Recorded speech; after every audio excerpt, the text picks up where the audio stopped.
सभी विद्यार्थियों और साथियों को मेरा नमस्कार। मैं सभी का आर्य क्लास के अंतर्गत बहुत बहुत स्वागत, वेलकम और अभिनंदन करता हूं। डियर स्टूडेंट्स और साथियों, आज की क्लास का जो हमारा टॉपिक रहेगा वो राजनीतिक सिद्धांत के संदर्भ में रहेगा। प्रमुख रूप से हम राजनीतिक सिद्धांत का अर्थ, कार्य, स्वरूप और इसके उत्थान और पतन की हम इस क्लास के अंतर्गत हम चर्चा करेंगे। निश्चित रूप में आपके लिए ये क्लास उपयोगी होगी, इस बात की मैं उम्मीद करता हूं। डियर स्टूडेंट्स, लगातार मेहनत करते रहें, निश्चित रूप में सफलताएं आपको प्राप्त होगी। ठीक है, तो हमारा टॉपिक रहेगा राजनीतिक सिद्धांत। और राजनीतिक सिद्धांत का मैं आपको बता दूं कि राजनीतिक जो सिद्धांत है, पॉलिटिकल थ्योरी शब्द की उत्पत्ति, ध्यान रखना, अंग्रेजी इसका पर्याय होगा वो क्या होगा? Political theory.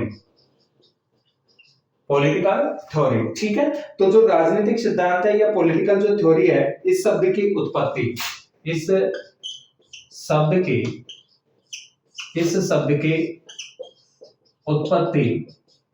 की उत्पत्ति विशेष रूप से आपको ध्यान रखना है कि जो राजनीतिक सिद्धांत है, जो अंग्रेजी भाषा के पॉलिटिकल थ्योरी शब्द का क्या है, हिंदी अनुवाद है। और इस शब्द की जो उत्पत्ति है ये यूनानी शब्द थोरिया से हुई है। इस शब्द की उत्पत्ति यूनानी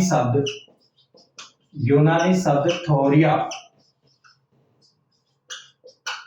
किस शब्द से हुई है? थोरिया शब्द से हुई है। ठीक है, किससे हुई है?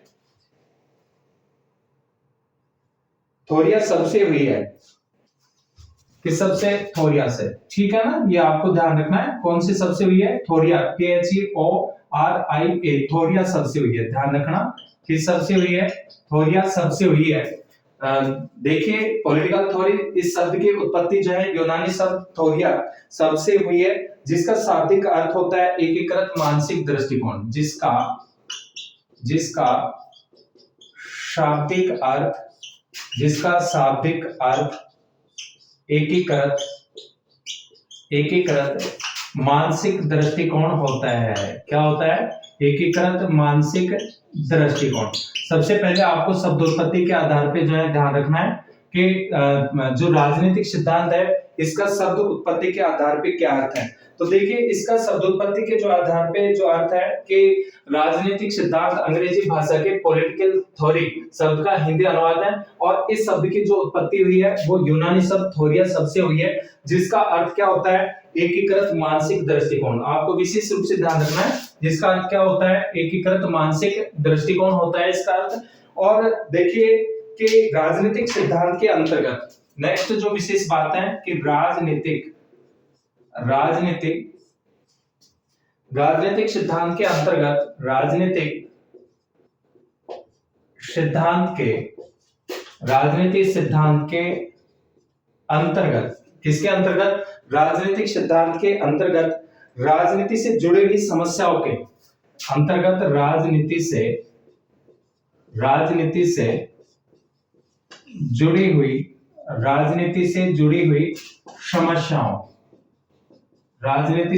हुई समस्याओं के, किससे जुड़ी हुई? राजनीति से जुड़ी हुई समस्याओं के समाधान का दृष्टिकोण देता है। ठीक है, जुड़ी हुई समस्याओं के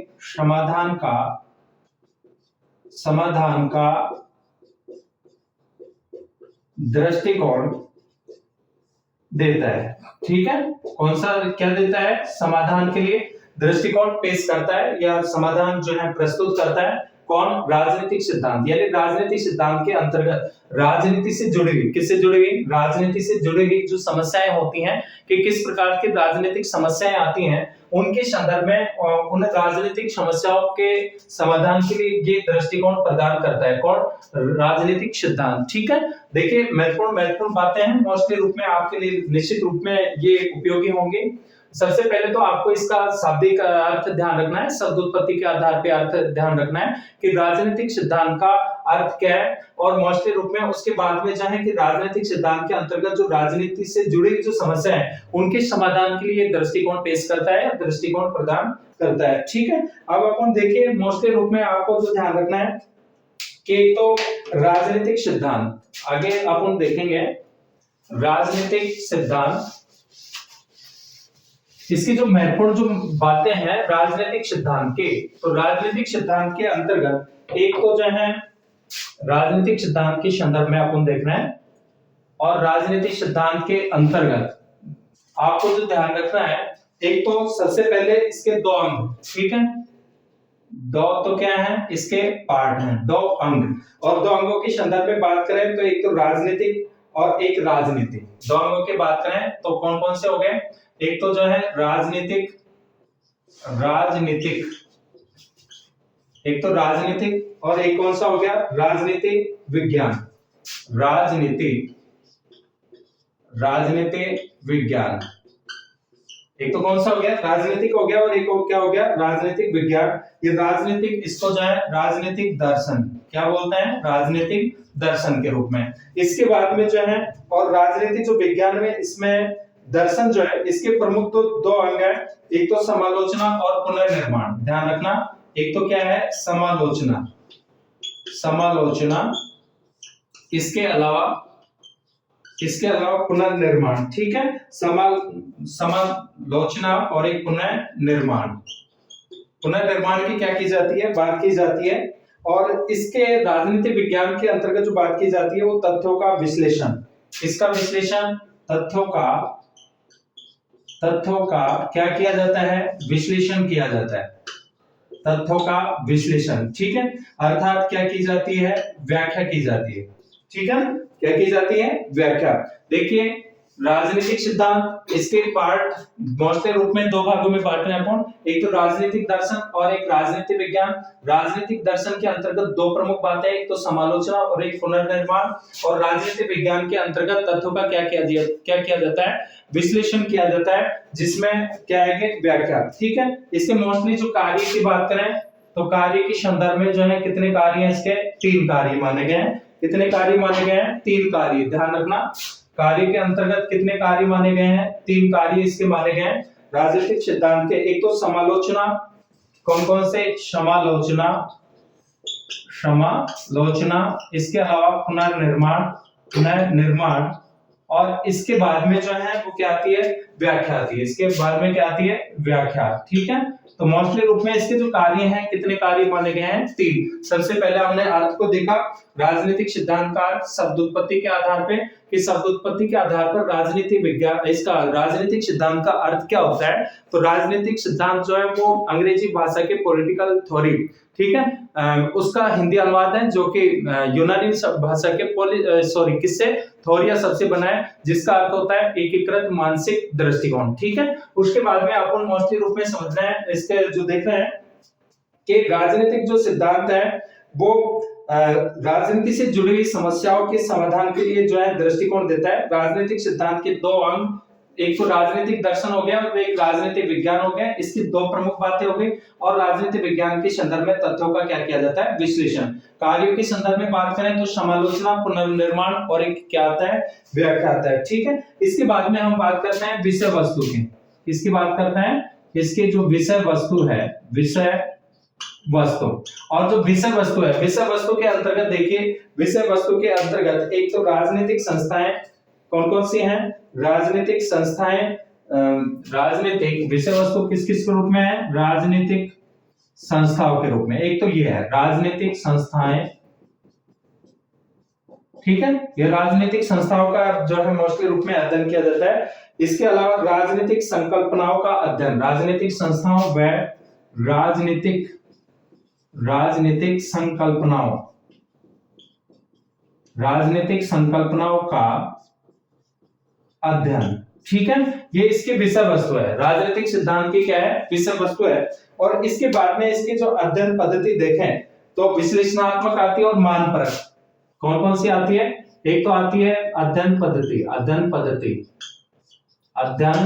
पद्धति, विश्लेषणात्मक, एक तो विश्लेषणात्मक और एक आती है मानपरक, ठीक है। कौन कौन सी अध्ययन पद्धतियां हैं, विश्लेषणात्मक है और एक कौन सी है, मानपरक है।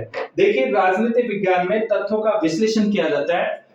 विश्लेषण के संदर्भ में अपन बात करें तो जबकि राजनीतिक दर्शन में, अब राजनीतिक विज्ञान और राजनीतिक दर्शन में जो अंतर है उसके संदर्भ में अपन देखते हैं कि राजनीतिक विज्ञान में तथ्यों का विश्लेषण किया जाता है, जबकि राजनीतिक दर्शन में समालोचना और पुनर्निर्माण की बात कही जाती है। अर्थात दर्शन का मुख्य जो संबंध है, सरोकार है, वो इस समस्या से है कि उत्तम जीवन की प्राप्ति के लिए किस तरह का राजनीतिक संगठन उपयोगी हो सकता है। ठीक है, ध्यान देना, जो राजनीतिक दर्शन है इसका जो सरोकार है या इसका जो संबंध है वो उत्तम जीवन की प्राप्ति के लिए, कि अच्छे श्रेष्ठ जीवन की प्राप्ति के लिए किस तरह का राजनीतिक संगठन हमारे लिए उपयोगी हो सकता है, वो राजनीतिक दर्शन का इससे क्या होता है, इससे संबंध होता है। ठीक है ना। और जबकि राजनीति जो विज्ञान है वो तथ्यों का विश्लेषण किया जाता है, राजनीति विज्ञान में किसका विश्लेषण किया जाता है, तथ्यों का विश्लेषण किया जाता है। और अंतर देखें कि राजनीति विज्ञान में तथ्यों की क्या की जाती है, व्याख्या की जाती है, अर्थात इसका संबंध यथार्थ से है। यह राजनीति विज्ञान का जो संबंध होता है वो किससे होता है, यथार्थ से। और राजनीति विज्ञान में अध्ययन के लिए वैज्ञानिक पद्धति अपनाई जाती है। राजनीति विज्ञान में राजनीतिक अध्ययन के लिए कौन सी पद्धति को अपनाया जाता है, वैज्ञानिक पद्धति को अपनाया जाता है, जिसमें निर्णय, सामान्यीकरण, व्याख्या पर बल दिया जाता है। जबकि राजनीतिक दर्शन का सरोकार जो होता है वो तथ्यों के साथ साथ में किसके साथ में होता है, मूल्यों के साथ में, आदर्शों के साथ में और मानकों के साथ में। अर्थात दर्शन का सरोकार तथ्यों और मूल्यों दोनों से होता है। ठीक है ना। इसका जो सरोकार होता है तथ्यों से भी होता है व मूल्यों से भी, तथ्यों व मूल्यों से, यानी दोनों से होता है। ठीक है। तथ्यों के साथ साथ में आदर्श और मूल्यों से है, अर्थात दर्शन का सरोकार तथ्यों और मूल्यों दोनों से होता है। जबकि राजनीति विज्ञान में कौन सी पद्धति अपनाई जाती है, वैज्ञानिक पद्धति। और परंपरागत दृष्टिकोण का संबंध राजनीतिक दर्शन से है, जबकि आधुनिक दृष्टिकोण का संबंध किससे होता है, राजनीतिक विज्ञान से है। तो तथ्य और मूल्यों की भूमिका से संबंधित 3 दृष्टिकोण विकसित हुए हैं। ध्यान रखना, तथ्य और मूल्यों की भूमिका से संबंधित कितने दृष्टिकोण विकसित हुए हैं, 3 दृष्टिकोण। ये ध्यान रखना है आपको विशेष रूप से कि तथ्यों व इसमें किसमें, तथ्यों व मूल्यों की भूमिका से, तथ्यों व मूल्यों की, तथ्यों व मूल्यों की भूमिका, तथ्यों व मूल्यों की भूमिका से संबंधित 3 दृष्टिकोण विकसित हुए। तथ्यों व मूल्यों की भूमिका से संबंधित 3 दृष्टिकोण, कितने दृष्टिकोण, 3 दृष्टिकोण जो है विकसित हुए हैं। कितने दृष्टिकोण, 3 दृष्टिकोण विकसित हुए हैं। और 3 जो दृष्टिकोण है तथ्य और मूल्यों की भूमिका से संबंधित जो 3 दृष्टिकोण है, इसमें एक तो मान परक दृष्टिकोण आता है। कौन सा दृष्टिकोण आता है, मान परक, मान परक दृष्टिकोण। कौन सा दृष्टिकोण, मान परक दृष्टिकोण आता है। दूसरा जो आता है व्यवहार परक दृष्टिकोण आता है, व्यवहार परक दृष्टिकोण। कौन सा दृष्टिकोण, व्यवहार परक दृष्टिकोण। और जो तीसरा दृष्टिकोण आता है वो परा व्यवहार परक। ठीक है, कौन सा दृष्टिकोण, परा व्यवहार परक दृष्टिकोण। तो ये जो 3 दृष्टिकोण हैं ये विकसित हुए हैं तथ्य और मूल्यों की भूमिका से संबंधित। अब इसमें हम जो बात करते हैं वो मान परक दृष्टिकोण की बात करते हैं। तो देखिए मान परक दृष्टिकोण के अंतर्गत मूल्यों की महत्वपूर्ण भूमिका होती है। मान परक दृष्टिकोण में किसकी भूमिका होती है, मूल्यों की। किसकी भूमिका को स्वीकार किया गया है, मूल्यों की भूमिका को क्या किया गया, स्वीकार किया गया है। और इसके अंतर्गत जो है यह दृष्टिकोण राजनीति को आचार्य शास्त्र व दर्शन शास्त्र के निकट लाता है। किसके अंतर्गत, आचार्य शास्त्र व दर्शन शास्त्र के निकट लाता है। और इस दृष्टिकोण को अपनाने वाले मुख्य रूप से जो विचारक हैं या जो विद्वान थे, प्लेटो, रूसो, ग्रेन, कांट और मार्क्सवादी। कौन कौन थे, प्लेटो, रूसो, ग्रेन, मार्क्सवादी। ठीक है, प्लेटो, रूसो, ग्रेन, कांट और मार्क्सवादी। कौन कौन हो गए, प्लेटो, रूसो, ग्रीन, कांट व मार्क्सवादी, ये मान परक को अपनाते हैं। ठीक है, कौन से दृष्टिकोण को, मान परक को। कौन कौन हो गए, एक तो हो गया प्लेटो हो गया, रूसो हो गया, ग्रीन हो गया, कांट और मार्क्सवादी।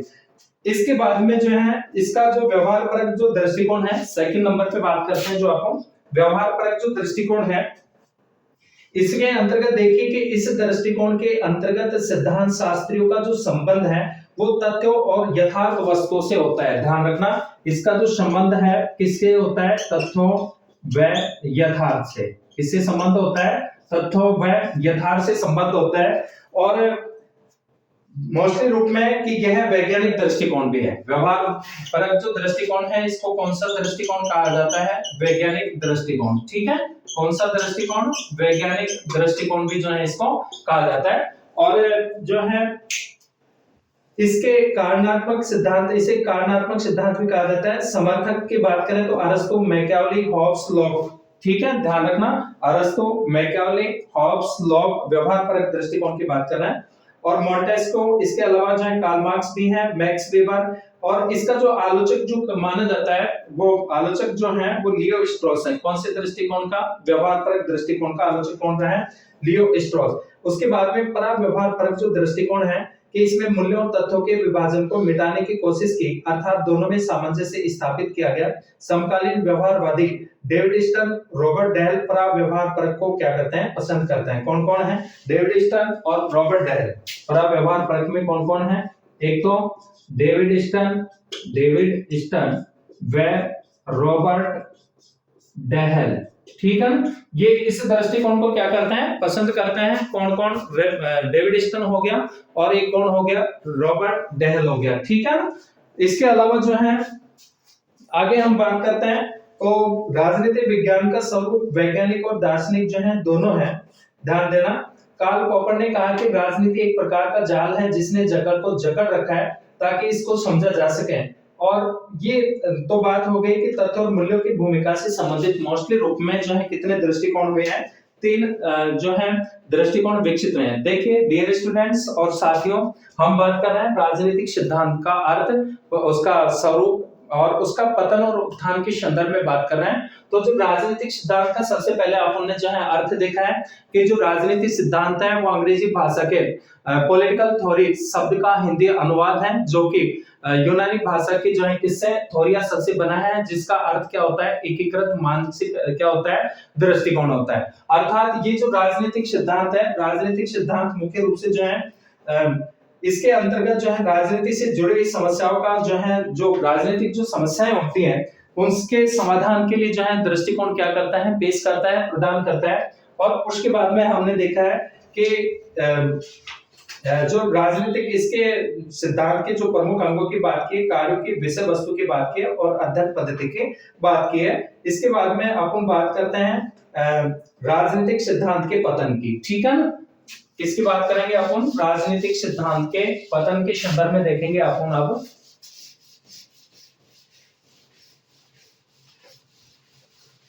राजनीतिक सिद्धांत का पतन, राजनीतिक सिद्धांत का पतन,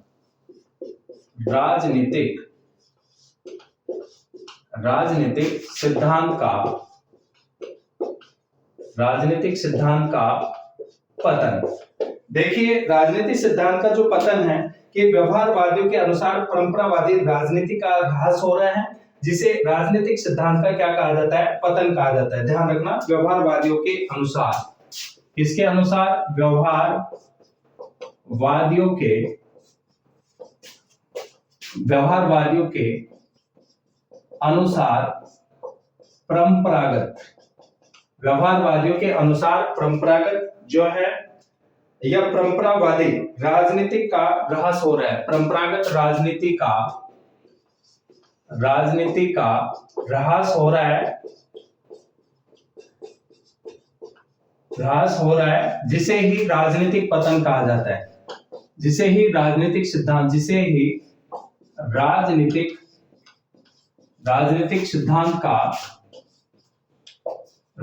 सिद्धांत का क्या कहा जाता है? पतन कहा जाता है। पतन कहा जाता है। राजनीतिक सिद्धांत का क्या कहा जाता है? पतन कहा जाता है। ठीक है ना, ये व्यवहारवादियों के अनुसार कि परंपरावादी जो राजनीति है या परंपरागत जो राजनीति है उसका ह्रास हो रहा है, जिसे ही राजनीतिक सिद्धांत का पतन कहा जाता है। और 1950 के दशक में यह विवाद मुख्य रूप से चर्चा का विषय रहा, क्योंकि प्रत्यक्षवाद का प्रतिपादन ऑगस्ट कांटे करते हैं उनके व्यवहारवाद के विकास में राजनीतिक के विज्ञान के अध्ययन को, राजनीतिक विज्ञान के अध्ययन को क्या दिया, बढ़ावा दिया। सिमोन लिपसेट ने पॉलिटिकल मैन के अंतर्गत राजनीतिक सिद्धांत की अप्रासंगिकता की चर्चा करते हुए कहा कि वर्तमान समाज के लिए उपयुक्त मूल्य पहले ही तय किए जा चुके हैं और यह समाज उन मूल्यों को प्राप्त कर चुका है, अतः परंपरागत राजनीति विज्ञान की सार्थकता नहीं है। ठीक है ना, ये किसने कहा है, सिमोन लिपसेट ने कहा है। और राजनीतिक सिद्धांत के पतन से संबंधित दो पुस्तकें जो हैं, एक तो ध्यान रखना, the decline of the political theory 1953 में प्रकाशित होती है, जो कि अल्फ्रेड काबा के द्वारा लिखी गई। कौन सी, the decline of political theory, ध्यान रखना। दूसरी जो पुस्तक है the decline of modern political theory 1951 में, ये स्टर्न ने लिखी थी। और डेविड स्टर्न के अनुसार राजनीतिक सिद्धांत के पतन के जो कारण हैं, उसमें प्रमुख रूप से एक तो इतिहासवाद को मुख्य कारण माना है, नैतिक सापेक्षवाद, अति तथ्यवाद, विज्ञान व तथ्य संबंधी इसमें भ्रम, नवीन संश्लेषण के विकास में जो है असमर्थ। ठीक है ना। अल्फ्रेड काबा के अनुसार राजनीतिक सिद्धांत का पतन जो है इसके आंतरिक क्षमता व राज्य की बाह्य वातावरण के कारण से हुई है। और इसके अलावा ध्यान रखना, डेविड स्टर्न ने कहा है कि राजनीतिक सिद्धांत का पतन हो चुका है। पीटर लासलेट, रॉबर्ट डेल ने कहा कि राजनीतिक सिद्धांत मृतप्राय है। और ड्रग्स हाउस रिमर ने कहा कि राजनीतिक सिद्धांत पशु धर्म की चीज है। अल्फ्रेड काबा ने राजनीतिक सिद्धांत के पतन के लिए निम्न कारकों को उत्तरदायी माना। एक तो राज्य के कार्यों में अप्रत्याशात्मक वृद्धि, समाज के सभी अंगों में नौकरशाही के बढ़ता हुआ हस्तक्षेप और सैनिक संगठन की जो है क्या है, उत्पत्ति। इसके बाद में राजनीतिक सिद्धांत के पुनरुत्थान की बात करें तो ये तो थी पतन की बात, कि लियो स्ट्रॉस के अनुसार राजनीतिक सिद्धांत का पतन या शायद निधन की स्थिति में हो सकता है, परंतु पूर्णतः यह अदृश्य नहीं हो सकता। लियो ने कहा है कि राजनीतिक का नया विज्ञान ही राजनीतिक सिद्धांत का पतन का वास्तविक लक्षण है। और नव परंपरावादी, समुदायवादी, नव मार्क्सवादी, समतावादी आदि विचारकों ने राजनीतिक उत्थान की बात की है, जैसे जॉन रॉल्स, सिगमैन, यूग्रेन, हेबरमास, मैकइंटायर, माइकल वॉलर, हर्बर्ट मार्क्यूज आदि ने ये प्रमुख जो है किसकी बात की है, इन्होंने नव परंपरावादियों ने राजनीतिक उत्थान की बात की है। ध्यान रखना कि जो नव परंपरावादी हैं वो राजनीतिक उत्थान की क्या करते हैं, बात करते हैं। ठीक है। उसके बाद में जो है आइजिया बर्लिन ने कहा कि राजनीतिक सिद्धांत न तो मर रहा है और न ही मृतप्राय, अर्थात यह पूर्णतः अस्तित्व में है। पृथ्वी से राजनीतिक दर्शन तो कभी समाप्त नहीं होगा, ये आइजिया बर्लिन ने कहा है। किसने कहा है, आइजिया बर्लिन ने। इसके अलावा पी.एच. पैट्रिक के अनुसार यदि पुरातन राजनीतिक सिद्धांत मृत्यु के मुख में पहुंच गया तो इसका दोषारोपण लोकतंत्र के विजय पर किया जाना चाहिए। अब राजनीतिक सिद्धांत के पुनरुत्थान में योगदान देने वाले जो विचारक हैं, कौन कौन हैं, एक तो हन्ना ओरेंट, जिन्होंने पुस्तक लिखी द वुमेन कंडीशन। इसके अलावा Leo Strauss, the political philosophy, और माइकल ऑक्सफोर्ड ने लिखी थी nationalism in politics. John Rawls ने a theory of justice, Robert Nozick की पुस्तक अनार्की, स्टेट एंड यूटोपिया, ये किसकी पुस्तक थी, रॉबर्ट नोजिक की। और एफ.ए. हेयर ने रोज टू द सर्कडम, बेल्ट्राम जुवेनल की पुस्तक थी the pure theory of politics. ठीक है। तो इन्होंने जो है राजनीतिक सिद्धांत के पुनरुत्थान में योगदान प्रमुख रूप से जो है दिया है। ठीक है। तो डियर स्टूडेंट्स, ये हमने बात की राजनीतिक सिद्धांत का अर्थ, स्वरूप, इसका पतन व उत्थान के संदर्भ में। ठीक है। नेक्स्ट क्लास में हमारा नेक्स्ट टॉपिक रहेगा, तब तक सभी का बहुत बहुत धन्यवाद।